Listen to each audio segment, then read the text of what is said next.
حضرت عمر جب نعرہ لگاتے نا تو کیسر و کسرا کانپتے.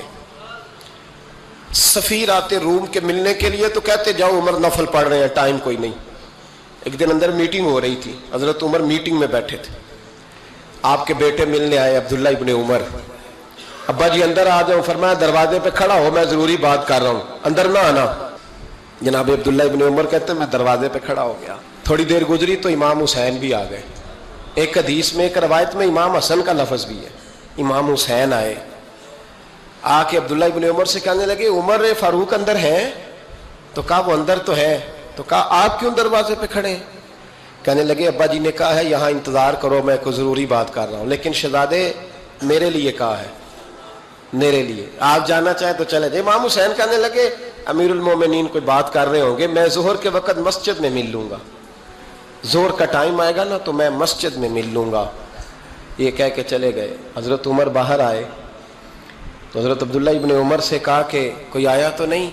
عرض کی حضور حسین ابن علی آئے. حسین ابن علی. تو کہا اندر کیوں نہیں بھیجا؟ کہا میں نے کہا تھا بے شک چلے جائیں، لیکن وہ کہہ رہے تھے کہ میں ظہر کے وقت مسجد میں مل لوں گا. تو سیدنا عمر فاروق فرمانے لگے عبداللہ تجھے تیری ماں روئے، حسین کو کیوں واپس بھیجا؟ پھر عمر دنیا داروں کے سامنے ڈٹنا، کھڑا ہونا عمر پہ ختم ہے، لیکن جو اندر کی بات ہے نا، روح کی، جو عقیدت کی بات ہے، جو وفا کا رشتہ ہے، اس کو کون سمجھے؟ یہ جو روح کی مجبوریاں ہیں، یہ جو وفا کی مجبوریاں ہیں، اسے لوگ کیا سمجھیں؟ انہیں کیا پتا کہ مرشد کے بیٹے کے پیر چومنے میں حسن کیا ہوتا ہے. انہیں کیا پتا کہ جب استاد کا بیٹا گھر میں آتا ہے تو دل کرتا ہے مکان بیچ کے اسے دے دیں، اس کے باپ کی نیکیاں بڑی ہیں. جناب عمر فاروق دوڑے گئے، امام حسین کے دروازے پہ دستک دی. امام حسین باہر رکھا. شہزادے یار ملنے آئے تھے، بغیر ملے کیوں آ گئے؟ عرض کی کہ آپ مصروف تھے، آپ کے اپنے بیٹے بھی دروازے پہ کھڑے تھے تو میں واپس آ گیا. امام حسین کہتے ہیں عمر جذبات میں آ گئے، سر سے پگڑی گر گئی. کہنے لگے حسین میرے بیٹے کا اور حسین کا کیا مقابلہ؟ کیا اس کی ماں کا نام فاطمہ الزہرا ہے؟ کیا اس کی نانی کا نام خدیجہ الکبریٰ ہے؟ کیا اس کے نانے کا نام محمد مصطفیٰ ہے؟ اور پھر سر سے پگڑی اتری تھی، اپنے بال زور سے پکڑ لیے. کہنے لگے حسین میں نا مکے میں اونٹ چرایا کرتا تھا اور ڈنڈوں سے مار کھاتا تھا اپنے باپ سے. یہ جو آج ساری دنیا میں عمر کے نعرے لگتے ہیں یہ تیرے نانے کا صدقہ ہے. شہزادے میری وفا اور میری وفا میں جب تیرا دل کرے نا دوڑ کے آ جایا کر. عمر تو لوگ ایک دن امام حسین نے آ کے نا جناب فاروق اعظم سے کہا، خطبہ دے رہے تھے بچوں کی طبیعت شروع میں، پتہ نہیں کیا بات آئی امام حسین کے دل میں. کہنے لگے عمر نیچے اترو، یہ میرے نانا کا ممبر ہے.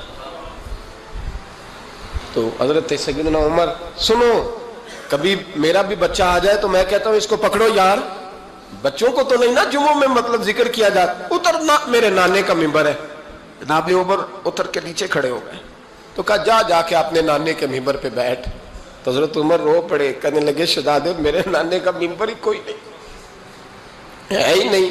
یہ ممبر، یہ مصلی، یہ تیرے نانے کی شان ہے. میرے نانے کا کوئی ممبر نہیں، تیرے ہی نانے کا ممبر ہے. تھوڑی دیر کھڑے رہے تو امام حسین کہنے لگے اچھا کوئی نہیں آپ کے نانے کا ممبر کا نہیں؟ کہا چلو پھر میرے نانے کے ممبر پہ بیٹھ جاؤ، چلو خیر ہے. کوئی نہیں آپ کے نانے کا؟ کہا نہیں. تو کہا کوئی نہیں پھر میرے نانے کے. جب حضرت عمر بیٹھے تو بڑا شاندار جملہ کہا. فرمانے لگے میں ممبر پر مرضی سے نہیں بیٹھا تھا، مجھے ابو بکر نے بٹھایا تھا، اور پھر حسین کے کہنے پہ میں اترا ہوں، اب مجھے حسین نے بٹھایا ہے. اب کسی کی جرت ہے تو عمر کو اتار کے دکھائے. اب میں حسین کا تیری نسل پاک میں. یار کتنی بے شرمی کی بات ہے، لوگ امام حسین کو باغی کہیں.